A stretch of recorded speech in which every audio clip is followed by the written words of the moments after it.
Good morning पिलामाने। ताले आमे आज पढ़िबा पोषणर प्रकार भेद। ताले प्रीवियस क्लास रे आमे कोन पढ़िथिले पिलामाने? आमे पढ़िथिले खाद्यर प्रकार भेद जोथिरे कि आमे श्वेतसार, पुष्टिसार, स्नेहसार, धातुसार, विटामिन और जल विषय रे आमे पढ़िथिले। ताले आमे आज पढ़िबा पोषणर प्रकार भेद। ताले पोषणर प्रकार भेद रे आमे कोन अछि ना स्वभोजी पोषण, परभोजी पोषण, परजीवी पोषण ए विषय रे आमे ताले पढ़िबा। ताले आमे प्रथमे आज पढ़िबा स्वभोजी पोषण विषय रे ऑटोट्रोपिक न्यूट्रिशन।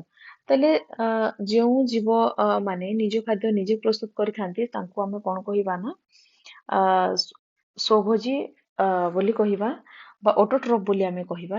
ତାହେଲେ ପତ୍ର ହରିତ ବା କ୍ଲୋରୋଫିଲ ଥିବା ସମସ୍ତ ଉଦ୍ଭିଦ ଓ ନୀଳହରିତ ଶୈବାଳ ମାନେ ହେଉଛନ୍ତି ସବୁ ସ୍ୱଭୋଜୀ। ତାହେଲେ ଏମାନେ ନିଜ ଖାଦ୍ୟ ନିଜେ ପ୍ରସ୍ତୁତ କରିଥାନ୍ତି। ତାହେଲେ ଏହି ସମସ୍ତ ଜୀବ ସୂର୍ଯ୍ୟର ଆଲୋକ ଶକ୍ତିକୁ ଉପଯୋଗ କରି ସବୁଜ କଣିକାର ଉପସ୍ଥିତିରେ ଅଙ୍ଗାରକାମ୍ଳ ଓ ଜଳ ମଧ୍ୟରେ ସଂଯୋଗ ଘଟାଇ ଶ୍ୱେତସାର ଜାତୀୟ ଖାଦ୍ୟ ପ୍ରସ୍ତୁତ କରିଥାନ୍ତି। ଆମେ ଜାଣିଛୁ ତାହେଲେ ସୂର୍ଯ୍ୟାଲୋକର ପ୍ରେଜେଣ୍ଟରେ ଏମାନେ ସବୁ ଅଙ୍ଗାରକାମ୍ଳର ସହାୟତାରେ ଏବଂ ଜଳକୁ ସଂଯୋଗ କରିକି ନିଜ ଖାଦ୍ୟ ନିଜେ ପ୍ରସ୍ତୁତ କରିଥାନ୍ତି। ଯେତେ ଏଇ ପୃଥିବୀରେ ଯେତେ ମାନେ ଉଦ୍ଭିଦ ମାନେ ଅଛନ୍ତି ସମସ୍ତେ। ଆଚ୍ଛା, ଏବଂ ଏ ପ୍ରକାର ପୋଷଣକୁ ଆମେ ସ୍ୱଭୋଜୀ ପୋଷଣ ବୋଲି କହିବା। ମାନେ ନିଜ ଖାଦ୍ୟ ନିଜେ ପ୍ରସ୍ତୁତ କରିଥାନ୍ତି। ନାଇଟ୍ରେଟ ପ୍ରସ୍ତୁତକାରୀ ବ୍ୟାକ୍ଟେରିଆ, ଗନ୍ଧକ ବ୍ୟାକ୍ଟେରିଆ, ସଲଫର ବ୍ୟାକ୍ଟେରିଆ ପରି କେତେକ ରସାୟ ଶ୍ଲେଷଣ ବ୍ୟାକ୍ଟେରିଆ ବା କେମୋ ସିନ୍ଥେଟିକ ବ୍ୟାକ୍ଟେରିଆ ଏକ ବିଶେଷ ଅଜୈବ ରାସାୟନିକ ପ୍ରକ୍ରିୟା ବା ଇନଅର୍ଗାନିକ କେମିକାଲ ରିଆକ୍ସନରୁ ମିଳୁଥିବା ରାସାୟନିକ ଶକ୍ତି ବା କେମିକାଲ ଏନର୍ଜି ଆହରଣ କରିଥାନ୍ତି। ଏହାକୁ ଆମେ ରସାୟ ଶ୍ଲେଷଣ ବୋଲି ଆମେ କହିବା।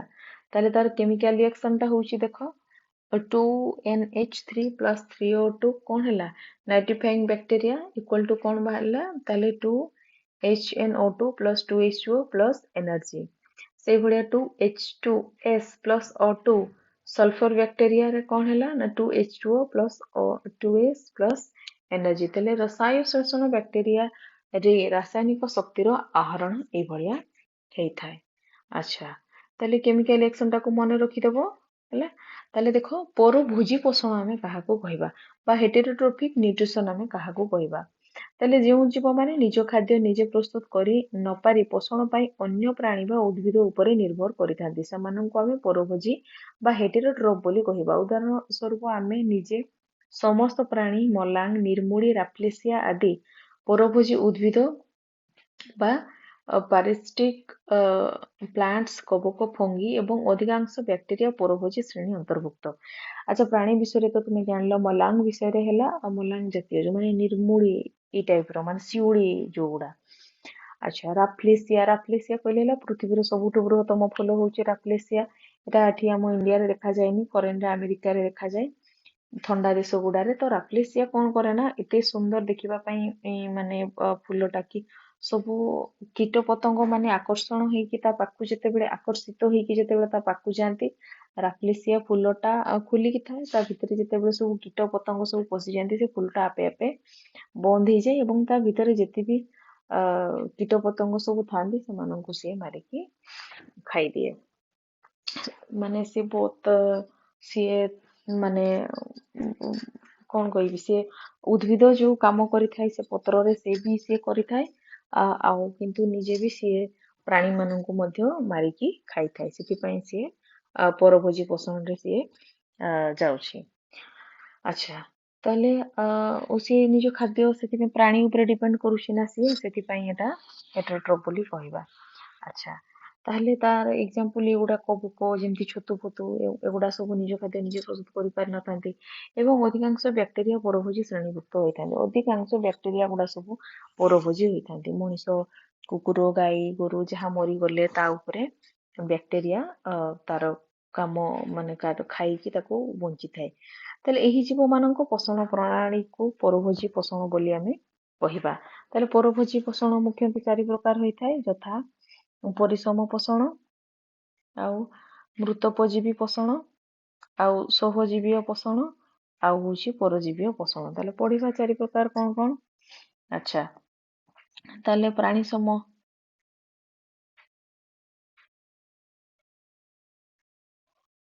ଆଚ୍ଛା, ତାହେଲେ ପ୍ରାଣୀ ସମ ପୋଷଣ କଣ? ନା ହୋଲୋଜୋଇକ୍ ନ୍ୟୁଟ୍ରିସନ କଣ? ପରଜୀବୀ ଓ ପୋଷଣକୁ ଛାଡ଼ି ଅନ୍ୟ ସମସ୍ତ ପ୍ରାଣୀ ଏହି ପ୍ରଣାଳୀରେ ଅନ୍ୟ ଉଦ୍ଭିଦ ବା ପ୍ରାଣୀଙ୍କୁ ସମ୍ପୂର୍ଣ୍ଣ ଅଥବା ଆଂଶିକ ଭାବରେ ଖାଦ୍ୟ ରୂପେ ଗ୍ରହଣ କରିଥାନ୍ତି।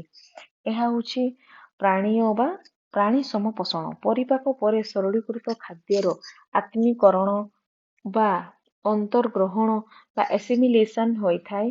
ଏହା ଶରୀରର ଗଠନରେ ଓ ଶରୀରକୁ କାର୍ଯ୍ୟକ୍ଷମ ରଖିବାରେ ସାହାଯ୍ୟ ହୋଇଥାଏ। ତାହେଲେ ପରଜୀବୀ ପ୍ରାଣୀ ମାନଙ୍କୁ ଛାଡି ଯୋଉମାନେ ପରଜୀବ ଉପରେ ମାନେ ନିର୍ଭର ରହୁଛନ୍ତି ତାଙ୍କୁ ଛାଡିକି ଅନ୍ୟ ସମସ୍ତ ପ୍ରାଣୀ ଏହି ପ୍ରଣାଳୀରେ ଅନ୍ୟ ଉଦ୍ଭିଦ ଓ ପ୍ରାଣୀଙ୍କୁ ସମ୍ପୂର୍ଣ୍ଣ ଅଥବା ଆଂଶିକ ଭାବରେ ଖାଦ୍ୟ ରୂପରେ ଗ୍ରହଣ କରିଥାନ୍ତି। ଯେମିତିକି ଉଦାହରଣ ସ୍ୱରୂପ ଆମେ ଦେଇପାରିବା ହେଉଛି ପ୍ରାଣୀୟ ବା ପ୍ରାଣୀ ସମ ପୋଷଣ। ଯେମିତିକି ଏମିତି ଗୋଟେ ଗୋଟେ ଜାଗା ଅଛି ଯୋଉ ଜାଗାରେ କଣ ହଉଛି ନା ପ୍ରାଣୀ ମଧ୍ୟ ପ୍ରାଣୀକୁ ମାରିକି ଖାଉଛି। ଯେମିତିକି ଆମେ ଗୋଟେ ଛେଳିକୁ କୁକୁଡ଼ା ଛେଳି ହେଲା ଆମେ ପ୍ରାଣୀ ନିଜେ କିନ୍ତୁ ପ୍ରାଣୀ ଉପରେ ଆମେ ଡିପେଣ୍ଡ କରୁଛେ।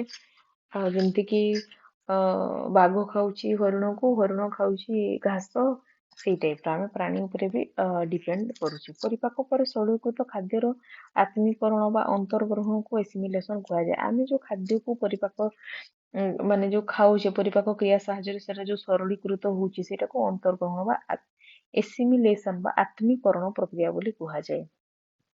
ସେ ପ୍ରୋସେସଟାକୁ ଟୋଟାଲ ପ୍ରୋସେସଟାକୁ ତାହେଲେ ଏହା ଶରୀର ଗଠନରେ ଓ ଶରୀରକୁ କାର୍ଯ୍ୟକ୍ଷମ କରିବାରେ ସାହାଯ୍ୟ ହୋଇଥାଏ।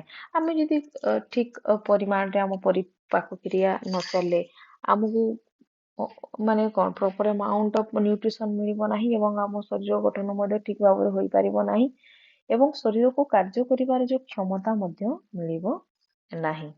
ଆଚ୍ଛା, ତାହେଲେ ମୃତୋପଜୀବୀ ପୋଷଣ କାହାକୁ କହିବା ବା ସେଫୋଫାଇଟିକ ନ୍ୟୁଟ୍ରିସନ କାହାକୁ କହିବା ନା ଯେଉଁ ପରଭୋଜୀ ମୃତ ଗଳିତ ପଚାସଢା ଉଦ୍ଭିଦ ବା ପ୍ରାଣୀରୁ ଖାଦ୍ୟ ସଂଗ୍ରହ କରି ନିଜର ପୁଷ୍ଟି ସାଧନ କରିଥାନ୍ତି ସେମାନଙ୍କୁ ମୃତୋପଜୀବୀ କୁହାଯାଏ। ଯେମିତିକି ଚିଲ ଶାଗୁଣା ଏମାନେ କଣ କରିଥାନ୍ତି ସେ ପଚା ଯାହା ବି ଜୀବଜନ୍ତୁ ପଚି ଯାଉଛନ୍ତି ସେମାନଙ୍କୁ ଖାଇଥାନ୍ତି। ଏହି ଜୀବମାନେ କଠିନ ପଦାର୍ଥକୁ ଖାଦ୍ୟ ରୂପେ ଗ୍ରହଣ କରନ୍ତି ନାହିଁ। କଠିନ ପଦାର୍ଥକୁ ଏମାନେ ଗ୍ରହଣ କରନ୍ତି ନାହିଁ। ପଚାସଢା ଜିନିଷ ଏମାନେ ଖାଇବାକୁ ଭଲ ପାଆନ୍ତି। ସାଧାରଣତଃ ଖାଦ୍ୟ ଗ୍ରହଣ କରି ଏମାନେ ନିଜ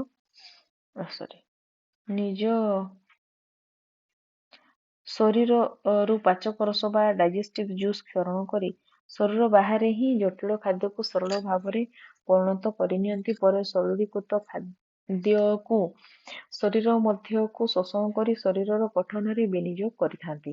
ତାହେଲେ ଉଦାହରଣ ହଉଛି ଛତୁ ଜାତୀୟ କବକ, ଇଷ୍ଟ, ବ୍ୟାକ୍ଟେରିଆ ଆଦି ଜୀବମାନଙ୍କ ଠାରେ ଏହି ପୋଷଣ ଦେଖାଯାନ୍ତି। ଆଚ୍ଛା, ତାହେଲେ ଦେଖିବ ପିଲାମାନେ ଯୋଉ ପଚାସଢା କୁକୁର ହେଲା, ଗାଈ ହେଲା, ବିରାଡି ହେଲା, ଆମ ଘର ମାନଙ୍କରେ ଯୋଉ ପ୍ରାଣୀ ମାନେ ମୂଷା ହେଲା ମରିଯାଉଛେ ଆମେ ବାହାରେ ଫିଙ୍ଗି ଦଉଛେ। କିଛି ଦିନ ପରେ ତୁମେ ଦେଖିବ 2-4 ଦିନ ପରେ ବହୁତ ସ୍ମେଲ ହେବ। ସେଆଡେ ତୁମେ ଯେତେବେଳେ ଯିବ ଦେଖିବ ତା ବଡି ସାରା ପୋକ ବ୍ୟାକ୍ଟେରିଆ ସବୁ ଥିବେ। ସେମାନେ ସବୁ ତାକୁ ଖାଇ ଦିଅନ୍ତି। ଭଲ ଜିନିଷରେ କେବେ ବି ବ୍ୟାକ୍ଟେରିଆ ବା ଇଷ୍ଟ, କବକ ମାନେ ଏଗୁଡା ହୁଅନ୍ତି ନାହିଁ। ଏତେ ସବୁ ୱେଷ୍ଟ ଜିନିଷ ଯୋଉଗୁଡା ମାନେ ପ୍ରାଣୀ ଯୋଉଗୁଡା ସେଗୁଡାକୁ ହିଁ ବ୍ୟାକ୍ଟେରିଆ ମାନେ ଯାଇକି ଖାଇଥାନ୍ତି ଏବଂ ସେଇଥିରେ ହିଁ ସେମାନେ ବଞ୍ଚିଥାନ୍ତି। ଆଚ୍ଛା, ତାହେଲେ ଜୀବମାନଙ୍କ ଠାରେ ଏହି ପୋଷଣ ତାହେଲେ ଦେଖାଯାଏ। ତାହେଲେ ଶାଗୁଣା କୋଉ ମାନଙ୍କୁ ଖାଏ? ସିଏ ଖାଲି ମଲା ଜିନିଷକୁ ଖାଏ। ମରି ସାରିଲା ପରେ ଯୋଉ ଜିନିଷଟା ଥାଏ ପୁରା ନ ପଚିଥିଲେ ବି ମୃତ ଅବସ୍ଥାରେ ଯୋଉ ଥାଏ ଟିକେ ମାନେ ଇଏ ହେଇଥିବ ଟିକେ ମାନେ କଣ କହିବି ଟିକେ ନରମ ହେଇଥିବ ସେତେବେଳକୁ ଶାଗୁଣା ଖାଏ। ଶାଗୁଣା ଖାଇ ସାରିଲା ପରେ ଯାହା ବି ଜିନିଷ ବଞ୍ଚିଯାଏ ସେଗୁଡାକୁ ତାହେଲେ ଏଇମାନେ ସବୁ ଖାଆନ୍ତି। ତାହେଲେ ପରଜୀବୀ ପୋଷଣ କଣ? ପାରାସିଟିକ ନ୍ୟୁଟ୍ରିସନ କଣ? ନା ଯେଉଁ ଜୀବମାନେ ଅନ୍ୟ ଜୀବନ୍ତ ଉଦ୍ଭିଦ ବା ପ୍ରାଣୀଙ୍କ ଶରୀର ଭିତରେ ବା ବାହାରେ ରହି ସେମାନଙ୍କ ଠାରୁ ଖାଦ୍ୟ ଗ୍ରହଣ କରି ନିଜର ପୁଷ୍ଟି ସାଧନ କରନ୍ତି ସେମାନଙ୍କୁ ପରଜୀବୀ ବା ପାରାସାଇଟ ବୋଲି କୁହାଯାଏ। ତାହେଲେ ପରଜୀବୀ ମାନେ ହଉଛନ୍ତି ଭୋଜ୍ୟଦାତା ବା ହୋଷ୍ଟ। ଉଦ୍ଭିଦ ବା ପ୍ରାଣୀଙ୍କ ଠାରୁ ସରଳୀକୃତ ଖାଦ୍ୟ ସିଧାସଳଖ ଗ୍ରହଣ କରି ନିଜର ପୁଷ୍ଟି ସାଧନ କରିଥାନ୍ତି। ଆଚ୍ଛା, ହୋଷ୍ଟ ମାନେ ସିଧା ସରଳ ଡାଇରେକ୍ଟ ଦାତା ପାଖରୁ ମାନେ ଖାଦ୍ୟ ଗ୍ରହଣ କରିଥାନ୍ତି। ଯେମିତିକି ଉକୁଣି ହେଲା, ଜୋକ ହେଲା, ଏମାନେ ସିଧା ମାନେ ସିଧା ଆଟାକ କଲେ ଆଉ କିଛି ତାଙ୍କର ଇଏ ନାହିଁ। सीधा सीधा सी अटाक करेंगे जोटी रहा माने सी खाइबा ପାଇଁ ଲାଗି ପଡିବେ ମୁଣ୍ଡରେ ଥିଲେ ମୁଣ୍ଡରେ କୃମି ଯେମିତି ପେଟରେ ଥିବେ ସି ସିଧା ଖାଇବ ଯୋଉଠି ବି ରହିଲା ମାନେ ତାକୁ ଖାଦ୍ୟ ଦରକାର। ଆଚ୍ଛା ତାହେଲେ ଏହାକୁ ପରଜୀବୀୟ ପୋଷଣ ବୋଲି କୁହାଯାଏ। ତାହେଲେ ଭୋଜଦାତାର ଆଶ୍ରୟରେ ଏହି ପରଜୀବୀ ମାନେ ସାଧାରଣତଃ ତାହାର ଅନିଷ୍ଟ କରିଥାନ୍ତି। ତାହେଲେ ଯୋଉଠି ବି ରୁହନ୍ତି ଏମାନେ ସମସ୍ତଙ୍କର ଅନିଷ୍ଟ ହିଁ କରିଥାନ୍ତି। ମଲାଙ୍ଗ ନିର୍ମୂଳିଆ ଆପ୍ଲିସିଆ ଆଦି ଉଦ୍ଭିଦ ପ୍ଲାଜମୋଡିୟମ ଉକୁଣି ଜୋକ କେତେକ କୃମି ପରି ପ୍ରାଣୀ ପରଜୀବୀ ଅଟନ୍ତି। ଏଗୁଡା ସବୁ ପରଜୀବୀ କେବେ ନିଜ ଖାଦ୍ୟ ନିଜେ ପ୍ରସ୍ତୁତ କରିନଥାନ୍ତି ଆଉ ଏମାନେ ଅଲଗା ଜୀବକୁ ଖାଇକି ବଞ୍ଚିଥାନ୍ତି ହେଲା। ଆଚ୍ଛା ତାହେଲେ କେତେକ ଭୋଜଦାତାର ଶରୀର ଉଦ୍ଭିଦ ଅନ୍ତଃ ପରଜୀବୀ ଭାବେ ଉଦାହରଣ ସ୍ୱରୂପ ପ୍ଲାଜମୋଡିୟମ ଓ କେତେକ ଶରୀର ବାହାରେ ବାହ୍ୟ ପରଜୀବୀ ବା ଏକ୍ଟୋପାରାସାଇଟ୍ ଭାବେ ଉଦାହରଣ ଉକୁଣି। ତାହେଲେ ଉକୁଣିକୁ ଆମେ ଏକ୍ଟୋପାରାସାଇଟ୍ ଭିତରେ ଆମେ ନେବା। ଉକୁଣି ଯେ କେବେ ବି ନିଜେ ଗୋଟେ ଅଲଗା ଜାଗାରେ ବଞ୍ଚି ପାରିବ ନାହିଁ ତାକୁ ମୁଣ୍ଡ ହିଁ ଦରକାର ଗହଳିଆ ଜାଗା ହିଁ ତାକୁ ଦରକାର ଗହଳିଆ ଜାଗାରେ ଯାଇକି ସିଏ ରହିବ ଏବଂ କଣ ସିଏ ବଡିରୁ ରକ୍ତ ଚୁଷିଥିବ ଯେମିତି ଆମ ମୁଣ୍ଡ ଗୁଡାରେ ଉକୁଣି ରୁହନ୍ତି ତୁମେ ଦେଖିଛ ଗାଈ ମଇଁଷି ଛେଳି ମେଣ୍ଢା ଏଇଭଳିଆ ସବୁ ପ୍ରାଣୀ ଗୁଡାର ଚୁଟିରେ ଯାଇକି ସିଏ ରୁହେ ଏବଂ ତାର କଣ ଖାଦ୍ୟ ଗ୍ରହଣ କରିଥାଏ। ଆଚ୍ଛା ତାହେଲେ ସହଜୀବୀ ପୋଷଣ କଣ ବା ସିମ୍ବାୟୋଟିକ ନ୍ୟୁଟ୍ରିସନ କଣ ବେଳେ ବେଳେ ଦୁଇଟି ସମ୍ପୂର୍ଣ୍ଣ ଭିନ୍ନ ଜାତିର ପ୍ରାଣୀ ଅଥବା ଉଦ୍ଭିଦ ଓ ପ୍ରାଣୀ ବା ପ୍ରାଣୀ ଓ ଅଣୁଜୀବ ବା ଉଦ୍ଭିଦ ଓ ଅଣୁଜୀବ ଏକାଠି ବସବାସ କରୁଥିବା ଦେଖାଯାଏ। ତାହେଲେ ଏହାକୁ ସହଜୀବିତା ବା ସିମ୍ବାୟୋସିସ୍ ବୋଲି କହିବା। ତାହେଲେ ଏଥିରେ କେହି କାହାର କ୍ଷତି କରନ୍ତି ନାହିଁ ବରଂ ସେମାନଙ୍କ ଭିତରେ ପୋଷଣର ଆଦାନ ପ୍ରଦାନ ହୋଇଥାଏ। ଏହାକୁ ସହଜୀୟ ପୋଷଣ କୁହାଯାଏ। ଆଚ୍ଛା ସହଜୀୟ ପୋଷଣ ମାନେ କୁହାଯାଏ ସେମାନେ ଏକାଠି ବସବାସ କରିଥାନ୍ତି ଏବଂ ଏକାଠି ମିଳିମିଶିକି ରୁହନ୍ତି। ଏମାନେ ପରସ୍ପର ସହିତ କିଛି କେହି କାହାରି ଅସୁବିଧା କରି ନଥାନ୍ତି। ଉଦାହରଣ ସ୍ୱରୂପ ଆମର ଅନ୍ତନଳୀରେ ସହଜୀବୀ ଭାବେ ରହୁଥିବା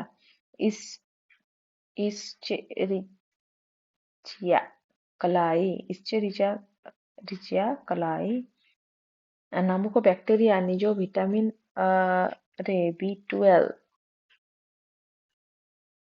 ସାଇନୋକୋବାଲାମିନ୍ ପ୍ରସ୍ତୁତ କରି ଆମକୁ ଯୋଗାଇଥାଏ। ତା ପରିବର୍ତ୍ତେ ଆମ ଅନ୍ତନଳୀୟ ସରଳୀକୃତ ଖାଦ୍ୟ ଗ୍ରହଣ କରି ନିଜର ପ୍ରତିପାଳନ କରିଥାଏ। ଆଚ୍ଛା ତାହେଲେ ସେ କିଛି ଦେଇ ବି ଥାଏ ଆଉ କିଛି ନେଇ ବି ଥାଏ। ତାହେଲେ ଯବକ୍ଷାରଜାନ ନିବନ୍ଧରେ ସହଜୀବୀ ବ୍ୟାକ୍ଟେରିଆର ଅବଦାନ ସହଜୀବିତାର ଅନ୍ୟ ଏକ ଉଦାହରଣ ଅଟେ। ତାହେଲେ ଏଇଟା ଭେରି ଇମ୍ପୋର୍ଟାଣ୍ଟ ଏଇଟା ଅଣ୍ଡରଲାଇନ୍ କରିଦିଅ ସମସ୍ତେ ଇଶ୍ଚେରିଚିଆ କଲାଇ ବୋଲି ଗୋଟେ ତାହେଲେ ବ୍ୟାକ୍ଟେରିଆ ଅଛି ଯିଏକି ନିଜ ଶରୀରରେ ଭିଟାମିନ୍ B12 ବନେଇ ପ୍ରସ୍ତୁତ କରିଥାଏ ଏବଂ ଆମକୁ ଯୋଗେଇଥାଏ। ତା ପରିବର୍ତ୍ତରେ ସେ କଣ କରିଥାଏ ନା ଅନ୍ତର୍ନଳୀର ସରଳୀକୃତ ଖାଦ୍ୟ ଗ୍ରହଣ କରିଥାଏ ଏବଂ ତାର ନିଜର ଯୋଉ ପ୍ରତିପାଦନ କରିଥାଏ ନିଜର ଯୋଉ କାର୍ଯ୍ୟକୁ ପ୍ରତିପାଦନ କରିଥାଏ। ତାହେଲେ ଖାଦ୍ୟାଭ୍ୟାସକୁ ଆଧାର କରି ମୁଖ୍ୟତଃ 3 ଜାତିର ପ୍ରାଣୀ ଅଛନ୍ତି ଶାକାହାରୀ ମାଂସାହାରୀ ଆଉ କଣ ସର୍ବାହାରୀ। ତୁମେ ଜାଣିଛ ଏଟା ଭେରି ସିମ୍ପଲ ଶାକାହାରୀ ମାନେ ଯୋଉମାନେ କେବଳ ଉଦ୍ଭିଦ ଜାତ ୟା ଫିର ଉଦ୍ଭିଦକୁ ଭକ୍ଷଣ କରିଥାନ୍ତି। ଉଦାହରଣ ହଉଛି ଆମେ ମାନେ ନାଇଁ ଆମେ ମାନେ ଅଳ୍ପ ଅଛୁ ଶାକାହାରୀ ବେଶୀ ହଉଛନ୍ତି ଏଇ ଯୋଉ ହରିଣ ହେଲା ଠେକୁଆ ଛେଳି ମେଣ୍ଢା ଏଗୁଡା ସବୁ କେବଳ ଶାକାହାରୀ ମାନେ ଖାଲି ହାତୀ ଉଦ୍ଭିଦକୁ ଖାଇକି ବଞ୍ଚିଥାନ୍ତି। ମାଂସାହାରୀ କୋଉମାନେ ଅନ୍ୟ ପ୍ରାଣୀ ବା ପ୍ରାଣୀଜ ପଦାର୍ଥ ଭକ୍ଷଣ କରୁଥିବା ସେମାନଙ୍କୁ କହିବା ଯେମିତିକି ମଣିଷ ସିଏ ମାଂସ ଖାଇଥାଏ ଆଉ ଇଏ କୁକୁର ବି ସିଏ ବି କୁକୁର ବି ମାଂସ ଖାଏ ଆଉ ବାଘ ଭାଲୁ ଏମିତି ବହୁତ ଅଛନ୍ତି ପ୍ରାଣୀ ଯୋଉମାନେ କି ମାଂସ ଖାଇକି ବଞ୍ଚିଥାନ୍ତି। ସର୍ବାହାରୀ କୋଉମାନେ ଯୋଉମାନେ କି ବହୁତ ଖାଦ୍ୟରେ ବାଛବିଚାର ନକରି ଯାହା ଖାଦ୍ୟ ଉପଯୋଗୀ ତାହା ଭକ୍ଷଣ କରୁଥିବା ପ୍ରାଣୀ। ସର୍ବାହାରୀ କହିଲେ ହେଲା ମଣିଷ ସେ ସବୁ ଖାଇଥାଏ ସର୍ବାହାରୀ ଭିତରେ ସିଏ ଯିବ। ତାହେଲେ ଆଲୋକ ଶ୍ୱେଷଣ ଆମେ କାହାକୁ କହିବା ଦେଖ ଫଟୋସିନ୍ଥେସିସ୍ କାହାକୁ କହିବା ଆମେ ପୂର୍ବରୁ 6, 7, 8, 9 କ୍ଲାସରେ ଆମେ ଅଲରେଡି ପଢିଛେ ଆଲୋକ ଶ୍ୱେଷଣ ସବୁ ପ୍ରତ୍ୟେକଟି କ୍ଲାସରେ ଅଛି ଆମେ ଜାଣିଛୁ ତାର କାର୍ଯ୍ୟ କଣ ତା ବିଷୟରେ ଅଧିକ କଣ ଏଠି ଦିଆ ହେଇଛି ଦେଖ। ତାହେଲେ ପୂର୍ବ ପରିଚ୍ଛେଦରେ ଆମେ ଜାଣିଲେ ଯେ ସବୁଜ ଉଦ୍ଭିଦ ଆଲୋକ ଶ୍ୱେଷଣ ପ୍ରକ୍ରିୟାରେ ଶ୍ୱେତସାର ଜାତୀୟ ଖାଦ୍ୟ ପ୍ରସ୍ତୁତ କରିଥାନ୍ତି। ଏହି ଶ୍ୱେତସାର ଜାତୀୟ ଖାଦ୍ୟ ଜୀବଜଗତ ର ସବୁ ଜୀବଙ୍କ ପାଇଁ ପ୍ରତ୍ୟକ୍ଷ ବା ପରୋକ୍ଷ ଅଟେ। ଶ୍ଵେତସାର ନ ଖାଇଲେ, ଶ୍ଵେତସାର ଜାତୀୟ ଖାଦ୍ୟ ନ ଖାଇଲେ ଆମକୁ ଶକ୍ତି ମିଳିବ ନାହିଁ ଏବଂ ଆମେ ଆମର ଯୋଉ ଜୀବନକୁ ଅତିବାହିତ କରିପାରିବା ନାହିଁ। ବର୍ଷାରେ ସବୁ ଜୀବଙ୍କ ପାଇଁ ପ୍ରତ୍ୟକ୍ଷ ପରୋକ୍ଷ ଭାବରେ ନିହାତି ହିଁ ଏଟା ନେସେସାରୀ ଅଟେ। ତାହେଲେ ଆଲୋକ ଶ୍ୱାସନ ପ୍ରକ୍ରିୟା ଦ୍ୱାରା ସବୁଜ ଉଦ୍ଭିଦ ସବୁଜ କଣା ବା କ୍ଲୋରୋଫିଲ୍ ମାଧ୍ୟମରେ ଦୃଶ୍ୟମାନ ଆଲୋକ ଶକ୍ତିକୁ ରାସାୟନିକ ଶକ୍ତିରେ ରୂପାନ୍ତରିତ କରିବା ସହିତ ପରିବେଶରୁ ଗ୍ରହଣ କରିଥିବା ଅଙ୍ଗାରକାମ୍ଳ ଓ ଜଳକୁ ଉପଯୋଗ କରି ସରଳ ଶର୍କରା ତିଆରି କରିଥାଏ। ଏଇଟା ଭେରି ଭେରି ଇମ୍ପୋର୍ଟାଣ୍ଟ। ତାହେଲେ ଆଲୋକ ଶ୍ୱସନ ପ୍ରକ୍ରିୟାରେ କଣ କଣ ହେଇଥାଏ ଏଠି ଆମେ ଅଣ୍ଡରଲାଇନ୍ କରିଦବା। ଆଲୋକ ଶ୍ୱାସନ ପ୍ରକ୍ରିୟାରେ ସବୁଜ ଉଦ୍ଭିଦ ସବୁଜ କଣା ବା କ୍ଲୋରୋଫିଲ୍ ମାଧ୍ୟମରେ ଦୃଶ୍ୟମାନ ଆଲୋକ ଶକ୍ତିରୁ ରାସାୟନିକ ଶକ୍ତିରେ ରୂପାନ୍ତରିତ କରିବା ପରିବେଶକୁ ଗ୍ରହଣ କରିଥିବା ଅଙ୍ଗାରକାମ୍ଳ ଓ ଜଳକୁ ଉପଯୋଗ କରି ଶର୍କରା ତିଆରି କରିଥାଏ। ତାହେଲେ ଏଠି ଭେରି ଭେରି ଇମ୍ପୋର୍ଟାଣ୍ଟ। ତାହେଲେ ଆଲୋକ ଶ୍ୱସନ ପ୍ରକ୍ରିୟା ଦ୍ୱାରା ସବୁଜ ଉଦ୍ଭିଦ ତାର ସବୁଜ କଣାରେ ଆମେ ଜାଣିଛୁ ସବୁଜ କଣା ମାନେ ତାର କ୍ଲୋରୋଫିଲ୍ ଅଛି ମାଧ୍ୟମରେ ଦୃଶ୍ୟମାନ ଆଲୋକ ଶକ୍ତିକୁ ରାସାୟନିକ ଶକ୍ତିରେ ସେ ପରିଣତ କରିଥାଏ ଏବଂ ତାର ସହିତ ସେ ଯୋଉ ପରିବେଶରେ ଯୋଉ ଆମର ଅଙ୍ଗାରକାମ୍ଳ ଅଛି ଅଙ୍ଗାରକାମ୍ଳକୁ ମଧ୍ୟ ସିଏ କଣ କରିଥାଏ କାମରେ ଲଗେଇଥାଏ। ଆଚ୍ଛା, ତାହେଲେ ଆଧାର ଆଉ ସଂସ୍ଥା କହିଲେ କଣ ବୁଝ? ପ୍ରତ୍ୟେକ ପ୍ରକ୍ରିୟା ପାଇଁ ଏକ ଆଧାର ବା ସଂସ୍ଥା ଦରକାର। ଯେପରି ଆମ ରୋଷେଇ ଘରେ ଆମେ ଯେକୌଣସି ଜିନିଷ ରୋଷେଇ କରିଲା ବେଳେ ଆମକୁ କଣ ଦରକାର ହେଇଥାଏ? କିଛି ୟୁଟେନସିଲ୍ ଦରକାର ହେଇଥାଏ। ଆମେ ରୋଷେଇ କରିବା ପାଇଁ କିଛି ୟୁଟେନସିଲ୍ ଡେଫିନେଟଲି ଦରକାର ହେଇଥାଏ। ଯେମିତିକି ଆମେ ଧରାଯାଉ ଡାଲମା ତିଆରି କରିବା, ତାହେଲେ ଆମେ ପ୍ରଥମ କଣ ନେବା? ଆଧାର ଚୁଲି ନେବା, ହାଣ୍ଡି ନେବା, କଡ଼େଇ ନେବା, ଆଉ କଣ ନେବା? କଡ଼େଇ, ଲୁଣ, ହଳଦୀ ଇତ୍ୟାଦି ଇତ୍ୟାଦି ପନିପରିବା, ତେଲ, ଲଙ୍କା, ଫୁଟଣ, ମସଲା ସବୁ କିଛି ଆମକୁ ଦରକାର ହେବ। ଏଗୁଡ଼ା ହଉଛନ୍ତି କଣ? କଡ଼େଇ ଆଦି ହଉଛନ୍ତି ଗୋଟେ ଗୋଟେ ସଂସ୍ଥା। ଏବଂ ଆଧାର କିଏ? ଚୁଲି, ହାଣ୍ଡି ଏଗୁଡ଼ା ହଉଛନ୍ତି ସବୁ କଣ? ଆଧାର। କିନ୍ତୁ ସଂସ୍ଥା କିଏ? କଡ଼େଇ, ଚୁଲି, ହାଣ୍ଡି ଏଗୁଡ଼ା ହଉଛନ୍ତି କଣ? ଏଗୁଡ଼ା ହଉଛନ୍ତି କମ୍ପଲସରୀ ଜିନିଷ। ଆମକୁ ମାନେ ଏଗୁଡ଼ାରେ ସବୁ ରୋଷେଇ ହେବ, କିନ୍ତୁ ଆମକୁ ଯୋଉ ପରିବାଟା ହଉଛି ସେଇଟା କଣ ଆମେ ଚେଞ୍ଜ ହେଇଥାଏ। ତାର ଆଧାର ତ ସେମ୍ ରହିଥାଏ, କିନ୍ତୁ ପରିବାଟା ସବୁଦିନ ଆମର ଚେଞ୍ଜ ହେଇଥାଏ। ସେହିପରି ସବୁଜ ଉଦ୍ଭିଦର ଆଲୋକ ଶ୍ୱସନ ପ୍ରକ୍ରିୟା ପାଇଁ ବ୍ୟବହୃତ ଆଧାର ସାଧାରଣତଃ ସବୁଜ ପତ୍ର ଅଟେ। ସେଗୁଡ଼ା ଆଧାର କଣ? ଆମ ସବୁଜ ପତ୍ର, ସେ ସମସ୍ତଙ୍କ ସେ ସବୁଜ ପତ୍ର ଏକା, ବଟ୍ ସବୁଜ ପତ୍ରର ପୃଷ୍ଠରେ ଛୋଟ ଛୋଟ ରନ୍ଧ୍ର ଥାଏ। ତାହେଲେ ଏଗୁଡ଼ିକୁ ଷ୍ଟମ୍ ବା ଷ୍ଟୋମାଟା ବୋଲି ଆମେ କହିବା। ତାହେଲେ ସେ ଷ୍ଟମ୍କୁ ଆମେ କଣ କହିବା? ଷ୍ଟୋମାଟା ବୋଲି ଆମେ କହିବା। ଆଚ୍ଛା, କହିବା ଏହି ଷ୍ଟମ୍ ଦେଇ ପରିବେଶ ଓ ପତ୍ର ମାଧ୍ୟମରେ ଅଙ୍ଗାରକାମ୍ଳ କଣ କରିଥାଏ? ଅଙ୍ଗାରକାମ୍ଳ ଓ ଜଳୀୟ ବାଷ୍ପ ବିନିଯୋଗ ହୋଇଥାଏ। ତାହେଲେ ସବୁଜ ପତ୍ରର ଅନ୍ତଃ ଗଠନ ସବୁଜ ରଙ୍ଗଯୁକ୍ତ ପାଲିସେଡ୍ ଓ ସ୍ପଞ୍ଜି ପରେନକାଇମା ଟିସ୍ୟୁ ଦ୍ୱାରା ହୋଇଥାଏ। ପତ୍ର ଭିତରେ ଥିବା ଏହି ଦୁଇ ପ୍ରକାର ପାରେନକାଇମା ଟିସ୍ୟୁର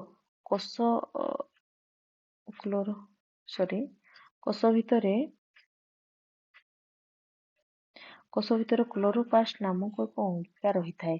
ତାର କ୍ଲୋରୋପ୍ଲାଷ୍ଟରେ ଥିବା ରସକୁ ଆମେ ଷ୍ଟୋମାଟା ବୋଲି କହିବା। ଭେରି ଭେରି ଇମ୍ପୋର୍ଟାଣ୍ଟ, ଏଟା ଅଣ୍ଡରଲାଇନ୍ କରିଦିଅ।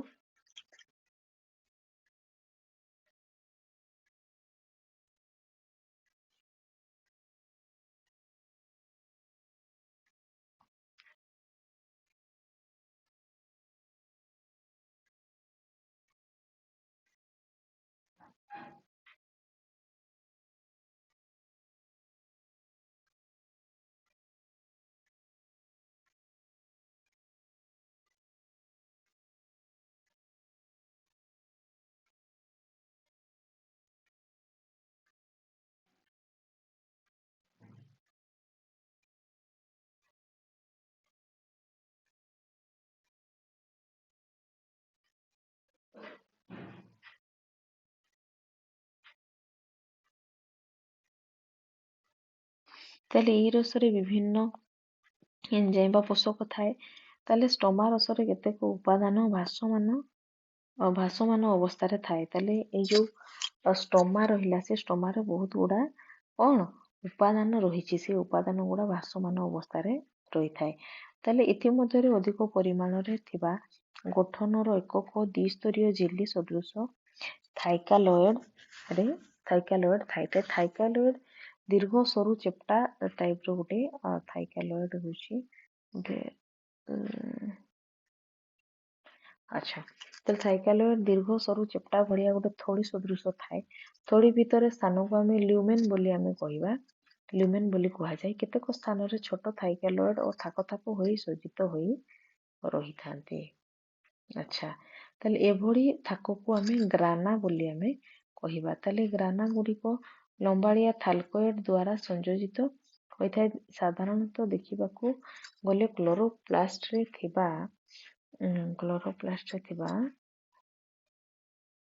ଷ୍ଟ୍ରୋମା ରସରେ ଗ୍ରାନା ଓ ଥାଇକାଲଏଡ୍ ରହିଥାନ୍ତି। ତାହେଲେ ଥାଇକାଲଏଡ୍ ଆଉ ଗ୍ରାମା କୋଉଠି ରହିଥାନ୍ତି ନା ଷ୍ଟ୍ରୋମାରେ ରହିଥାନ୍ତି। ତାର ଷ୍ଟ୍ରୋମାର ଆପ୍ଲିକେସନ ବହୁତ ଅଛି। ତାର ଷ୍ଟ୍ରୋମା କୋଉଠି ଥାଏ? ଆମେ ଷ୍ଟ୍ରୋମା କହିଲେ କଣ ବୁଝ ପିଲାମାନେ ଆଉ ଥରେ ଦେଖିଦିଅ। ତାହେଲେ ଷ୍ଟ୍ରୋମା କହିଲେ ହଉଛି ଦେଖ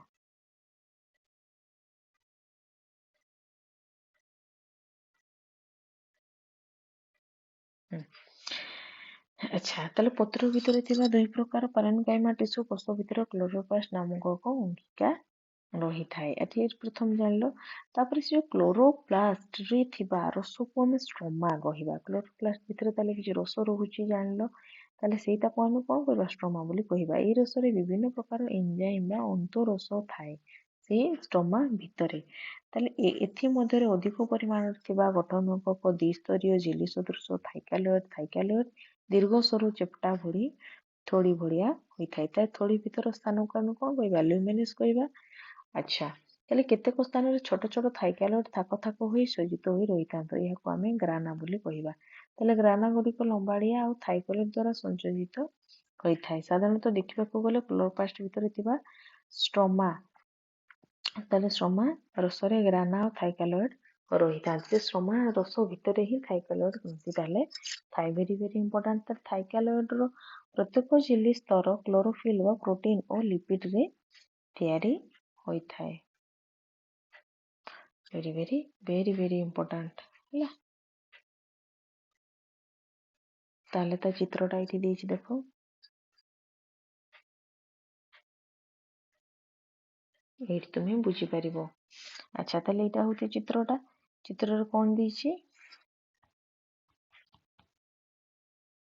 ଦେଖ। ଏଇଟା ହେଲା ଷ୍ଟୋମାଟା। ଏଇଟା ହେଲା ଷ୍ଟୋମାଟା। ଏଇଟା ହେଲା ଆମର ପତ୍ରଟା ଏଇଭଳିଆ ରହିଛି। ପତ୍ର ଭିତରେ ସବୁ କଣ ତାର ଏଠି ତ ଜଣା ପଡିବନି, କିନ୍ତୁ ପତ୍ର ମୋଟା ପତ୍ରକୁ ଆମେ ଯେତେବେଳେ ମାନେ ଭାଙ୍ଗି ଦେଇଥାଉ ଦେଖିବ ତା ଭିତରେ ଏମିତି ଥାଏ ନା ଏଇ ପର୍ସନଟା ହେଲା। ଏଇ ଯୋଉ ଭିତରେ ଟିକ ଟିକ ଟିକ ଟିକ ଟିକ ଟିକ ଟିକ ଟିକ ଅଛି ନା ଏଗୁଡା ତୁମେ ଦେଖିବ ଟିକ ଟିକ ଟିକ ଟିକ ଅଛି। ଏଇ ଟିକ ଟିକ ଟିକ ଟିକ ଗୁଡା ହଉଛି କଣ? ଷ୍ଟୋମାଟା। ଅଧା କଟା ସବୁଜ ପତ୍ର ତୁମେ ଜାଣିପାରିବ ହେଲା। ତାପରେ ଏପଟେ ଦେଖ ଏଇ ଡଟ ଡଟ ଡଟ ଡଟ ଯୋଉ ହେଇଛି ସେଇ ଭିତରେ କଣ ଅଛି? A dot dot dot dot dot dot ଏଇଗୁଡା ଯୋଉ ହେଇଛି ଏଇଟା ଏଇ ଭିତରେ ଯୋଉ ଜେଲି ଟାଇପର ପତ୍ର ଭିତରେ ବି ଏଇଭଳିଆ ଜେଲି ଟାଇପର ଜିନିଷ ଅଛି। ଜେଲି ଭିତରେ ତାହେଲେ ଗ୍ରାନା ଆଉ ଥାଇକାଲଏଡ୍ ରହିଛନ୍ତି। ଏଇ ଭିତରେ ଜେଲି ଜିନିଷଟାକୁ ଆମେ ଷ୍ଟ୍ରୋମା ବୋଲି କହିବା। ଏଇଠି ହିଁ କ୍ଲୋରୋପ୍ଲାଷ୍ଟ ଅଛି। ଆଚ୍ଛା, ଏଠି ଲୁମିନସ୍ ଏଇ ଜିନିଷ ଗୁଡା ବାହାର କରିକି ଏଠି ଦେଇଛି। ତା ଥାଇକାଲଏଡ୍ ଝିଲ୍ଲିଟା ଏଇଭଳିଆ ହେଇଥାଏ ହେଲା। ଥାଇକାଲଏଡ୍ ଝିଲ୍ଲିଟା ଏଇଭଳିଆ ହେଇଥାଏ। ଏଇଟା ଏଇ ଭିତରେ ଥାଏ। ତାହେଲେ ଏଇ ଭିତରେ ଯୋଉ ଦିଟା ଥାଇକାଲଏଡ୍ ଗ୍ରନ୍ଥି ଭିତରେ ଏଇଟା ହେଲା ଲୁମିନସ୍। ଆଚ୍ଛା, ଏଇ ଦେଖ ପାଲିସେଡ୍ ପାରେନକାଇମା କ୍ଲୋରୋପ୍ଲାଷ୍ଟ ସବୁ ଏଇଭଳିଆ ସଜ୍ଜିତ ହେଇକି ରହିଥାଏ। ସ୍ପଞ୍ଜ ପାରେନକାଇମା କେମିତି ଦେଖ। ଏଇଟା ହଉଛି ସ୍ପଞ୍ଜ ପାରେନକାଇମା। କି ଭଳିଆ କେମିତି ସେମାନେ ସଜ୍ଜିତ ହେଇକି ରହିଛନ୍ତି ଦେଖିଲ ତୁମେ। ଆଚ୍ଛା, ତାହେଲେ ଏଇଠି ଦେଖ ପତ୍ର ସବୁଜ ପତ୍ରର ଅନ୍ତଃଗଠନ ଅଧା କଟା ସବୁଜ ପତ୍ର ସବୁଜ ପତ୍ରର ଅନ୍ତର୍ଗଠନ କ୍ଲୋରୋପ୍ଲାଷ୍ଟ ପରିବର୍ତ୍ତିତ ଥାଇକାଲଏଡ୍ର ଏକ ଅଂଶ ଅଟେ। ଆଚ୍ଛା, ତାହେଲେ ଦେଖ ଏଇଠି ଦେଲା ଗୋଟେ ଆଲୋକ ଶ୍ୱାସନ ପ୍ରକ୍ରିୟାଟା ଏଇଠି ଦେଲା ଦେଖ କେମିତି ତା ପ୍ରତିକ୍ରିୟା କେନ୍ଦ୍ରରୁ ବ୍ଲୋର କରିଦବା ଟିକେ। ତାହେଲେ H2O ମାନେ ହଉଛି କଣ? ଜଳ। ଆଲୋକ ବିଶ୍ଳେଷଣ ଏଇଭଳିଆ ହେଇଥାଏ। ଆଚ୍ଛା, ଏଇଟା ଦେଖ ଆଲୋକ ଅଣୁ ଏଇଭଳିଆ ଧୀରେ ଧୀରେ ଧୀରେ ଆଲୋକ ଅଣୁ ଏମିତି ପ୍ରଥମ ଆସିଥାଏ। ତାପରେ ଧୀରେ ଧୀରେ ବାହକ ଅଣୁ ଏଇ ଭିତରକୁ ଯାଇଥାଏ। ଫିର ବାହକ ଅଣୁ କଣ ହୁଏ? ବଡ ହେଇଯାଏ। ଫିର ଧୀରେ ଧୀରେ एपटे आसी थाए प्रतिक्रिया केन्द्र ये सब रिएक्शन होची आलोक ये भितर पशिकी अणु देकी अणुटा एपटे एपटे आसिकी ये सब रिएक्शन होची गोटे माने पत्र भितर एतिकी काम ही थाए आमको किंतु किछि बाहर किछि देखा जाय नथाय गोडा सब साइंटिस्ट माने रिसर्च करके सब पाइछंती प्रथम से केति आलोक क्लोरोफिल भितर ये एंट्री करे तापर जेमति बाहक अणु देकी भितर को जाए तापर एठी केमति प्रतिक्रिया हुए तापर एठी NADP आउ NADPH ADP सब एगुडा रासायनिक प्रतिक्रिया हेकी एठी कोन ATP बा एनर्जी सृष्टि हेई थाए ताहले हमको किंतु एते कार्य सब घटुची हमको किंतु किछि भी आमे किंतु नॉर्मल लाइफ रे किछि भी जानि पारि न थाए ताले विभिन्न बृहत अणु सजई होई रही थांती एही बड़ी गठन युक्त थाइक्यालॉइड और क्लोरोप्लास्ट स्ट्रोमा रसको आमे आलोक शोषण संस्था बोलिबा फोटोसिंथेटिक सिस्टम बोली आमे कहिबा ताले आलोक शोषण प्रक्रियाटा कोन आलोक शोषण प्रक्रिया को जानिबा पई विभिन्न परीक्षा सब करा जायछि साइंटिस्ट माने बहुत रिसर्च करछंती ताले एहा मध्यरु दुईटी मुख्य हला एहा मध्यरु दुईटी मुख्य हला देखो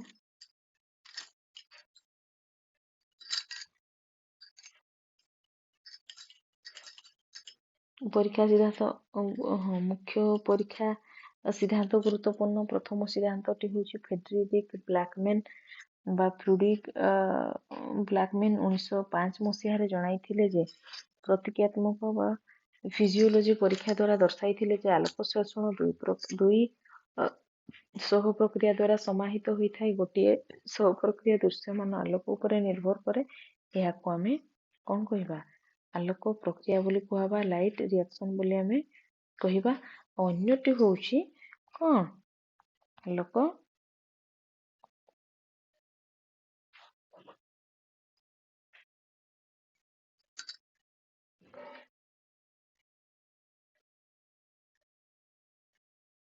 लाइट रिएक्शन अन्यटी होउची आलोक उपरे निर्भर करि न थाय एहाको आमे अंधार प्रक्रिया बा डार्क रिएक्शन बोली आमे कहिबा अच्छा ताले द्वितीय सिद्धांत रे आलोक शोषण जीव रासायनिक क्रिया बा बायोकेमिस्ट्री परीक्षा रु आमे जानिछु ताले इथिरे अंगारकाम्ल और जल रासायनिक प्रक्रिया रे जल रु आसुथिबा हाइड्रोजन किंबा अंगारकाम्ल विजारित हुए और शर्करा सरल शर्करा संश्लेषित होगा सहित अम्लजान निर्गत हेबार दर्शा जाइथिला ताले एहा 1931 मसीहा रे फनलिन को द्वारा परिकल्पना करा जाइथिला